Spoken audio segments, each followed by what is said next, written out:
Helicóptero com destino a Campos do Jordão desaparece próximo ao Pico do Itapeva. Bombeiros realizam buscas no local. A aeronave saiu de Itapira com 4 pessoas a bordo. Saúde na gestação. Ausência de pré-natal aumenta nascimento de prematuros. Principal causa de morte em mais de metade dos bebês no primeiro ano de vida, segundo o Ministério da Saúde.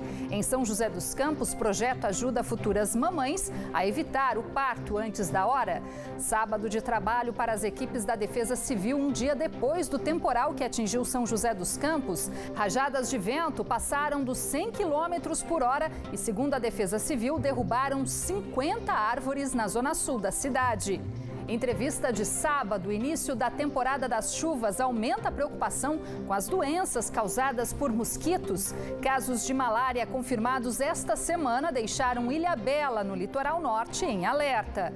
Em busca da boa forma, proximidade do verão aumenta movimento nas academias da região. Mas antes de iniciar uma atividade física, é preciso passar por uma boa avaliação médica. E tem ainda as dicas para você curtir a noite na região, na nossa agenda cultural.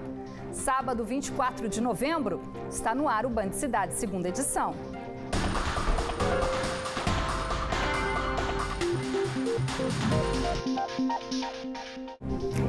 Olá, muito boa noite para você. Bombeiros da região trabalham nas buscas de um helicóptero que desapareceu neste sábado próximo ao Pico do Itapeva. De acordo com o Comando Regional dos Bombeiros, a aeronave prefixo PT-FPS decolou pela manhã de Itapira, no interior de São Paulo, e deveria ter chegado em Campos do Jordão por volta das 11 da manhã. O Corpo de Bombeiros de Campos do Jordão informou que ainda não há confirmação da queda da aeronave. As buscas foram iniciadas pelo helicóptero Águia com apoio de uma aeronave da Força Aérea Brasileira. As equipes estão se guiando pelo sinal que o transponder, dispositivo de rádio do helicóptero, estaria emitindo numa região de mata fechada. Mas as condições do tempo dificultam a visibilidade. Chove muito e há neblina na região. Bombeiros de Pindamonhangaba e Guaratinguetá também vão reforçar as buscas por terra e devem passar a noite na mata. A aeronave pertence à indústria farmacêutica Cristália, com sede em Itapira.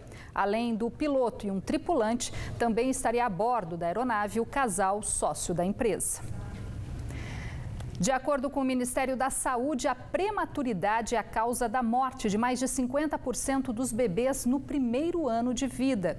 E um dos motivos que poderia ajudar a mudar essa triste realidade é justamente a importância de fazer o pré-natal. Em São José dos Campos foi criado até um projeto que auxilia mulheres em momentos delicados antes e após a gestação. Para eles, a luta pela vida começa cedo. E nesse tempo que passam internados na UTI neonatal, a família vive dias de expectativa para voltar para casa com o filho nos braços. Foi assim com a Rosiane. Ela foi diagnosticada com pressão alta e precisou antecipar o parto em 3 meses. O bebê dela nasceu com 31 semanas, bem antes do período considerado normal para uma gestação, que é de 40. Eu fui descobrir que eu estava com pressão alta 5 dias antes da Fernanda nascer. Hoje ela tem 2 aninhos. E o processo da descoberta foi meio complicado, eu não sabia o que ia acontecer, eu não sabia se aquilo ia passar, se tomando remédio ia dar certo, eu não sabia. E aí, 5 dias depois, a pressão não abaixava e a Fernanda veio a nascer prematura. No Brasil, quase 12% do total de nascimentos acontece antes de 37 semanas de gestação. Segundo o Ministério da Saúde, a prematuridade é a causa da morte de 53% das crianças no primeiro ano de vida. E os bebês que sobrevivem ainda podem levar sequelas para o futuro. Este médico neonatologista explica os fatores mais comuns que levam a um parto prematuro. É a baixa adesão ao pré-natal, mães em extremos de idade reprodutiva, abaixo dos 16 anos e acima de 35 anos, malformações, alguma alteração genética, malformações. Neste mês, profissionais de saúde se mobilizam no Novembro Roxo e realizam campanhas para alertar sobre os riscos que um parto prematuro pode representar para a criança e também para a mãe. Um bom pré-natal pode ser a garantia de uma gravidez tranquila e no tempo certo. Vai orientar a nutrição materna, os cuidados, eventualmente identificar um risco do bebê nascer prematuro e, eventualmente, tomar alguma medida que possa prolongar essa gestação o mais próximo possível do termo. Crianças que nascem antes das 38 semanas de gestação precisam de muito mais cuidados médicos. A boa notícia é que a área neonatal passa por grandes avanços e os recursos aumentam a cada dia.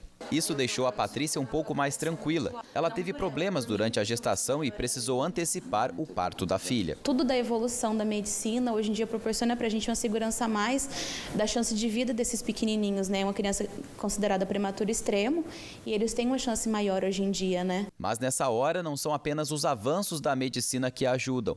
Os relatos de quem enfrentou essa mesma situação também confortam. A Thaís já viveu esse mesmo sofrimento e hoje compartilha a experiência dela com outras mulheres. Ela foi mãe de gêmeos, mas uma das filhas prematuras não sobreviveu. E da dor nasceu um projeto chamado Apressadinhos. Trouxemos para nós como missão levar para as mães que estão passando por essa situação as informações necessárias, né, para dar uma acolhida, uma acalmada, porque é um momento bem turbulento, né, e também tentar prevenir de alguma forma as gestantes, né, para tentar, né, diminuir esse índice aí de partos prematuros. Desde o ano passado, o projeto reúne diversas mães com o intuito de compartilhar os ensinamentos de mulheres que passaram por um parto prematuro. E a Patrícia, que a gente mostrou na reportagem, a partir de agora, também pode se considerar mais uma mãe de um filho apressadinho. Depois do susto, daqui para frente, é só curtir a maternidade ao lado da pequena Heloísa. E esperar para poder ir para casa, para curtir a nossa casinha, né? Ficar junto com meu esposo e a nossa família. Momento bastante esperado, né? Em Campos do Jordão, 3 pessoas da mesma família, sendo 2 crianças, permanecem internadas em observação após uma árvore cair sobre uma residência hoje de manhã. O imóvel, localizado na Vila Guarani, ficou bastante danificado e foi interditado pela Defesa Civil. E o sábado ainda foi de muito trabalho para as equipes da Defesa Civil de São José dos Campos, um dia depois do temporal que provocou diversos estragos, principalmente na zona sul da cidade. Segundo a Prefeitura, a força dos ventos derrubou cerca de 50 árvores. Neste sábado, equipes da Defesa Civil ainda trabalharam no corte e recolhimento das árvores e galhos que ainda bloqueavam algumas vias. Algumas casas atingidas também foram vistoriadas. Segundo a concessionária EDP Bandeirantes, 5% dos clientes na Zona Sul ainda estavam sem energia e as equipes também atuaram para restabelecer o serviço. O temporal atingiu a cidade no início da tarde de ontem. De acordo com a Defesa Civil, o volume de chuva registrado foi baixo, mas as rajadas de vento chegaram a 106 km por hora, conforme registrou o aeroporto de São José dos Campos. Os estragos se concentraram mais nos bairros Jardim Satélite e Cidade Jardim. Na Avenida Andrômeda, a força do vento derrubou dezenas de galhos e árvores também foram arrancadas até com a raiz. Algumas caíram em cima de carros que estavam estacionados ao longo da via. Fios e postes da rede elétrica também foram atingidos. A região ficou sem luz. Com os semáforos desligados, o trânsito ficou comprometido. Quem seguia pela avenida de carro no momento do temporal teve dificuldade para continuar o percurso. Em alguns pontos chegou a chover granizo.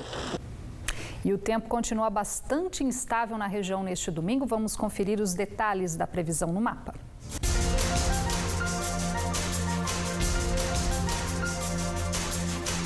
Na Serra da Mantiqueira, o domingo ainda segue com muitas nuvens e possibilidade de chuvas com trovoada. As temperaturas variam entre 13 e 17 graus em Campos do Jordão e São Bento do Sapucaí.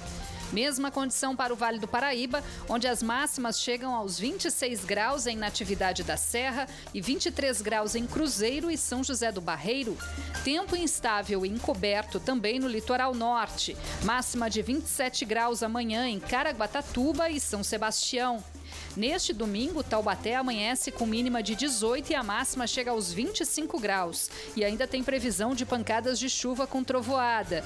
Muitas nuvens e curtos períodos de sol com possibilidade de chuva também em Aparecida, onde amanhã as temperaturas variam entre 19 e 26 graus. De volta ao litoral em Ilhabela, o sol aparece entre nuvens com pequena chance de chuva a qualquer hora do dia. As temperaturas variam entre 20 e 26 graus. E veja a seguir, na entrevista de sábado, vamos alertar sobre algumas doenças transmitidas por mosquitos de diferentes espécies, como a malária, febre amarela, dengue, zika e chikungunya. Os detalhes em instantes. Agora, faltando aí poucos segundinhos para 7 da noite, o Band Cidade volta em instantes.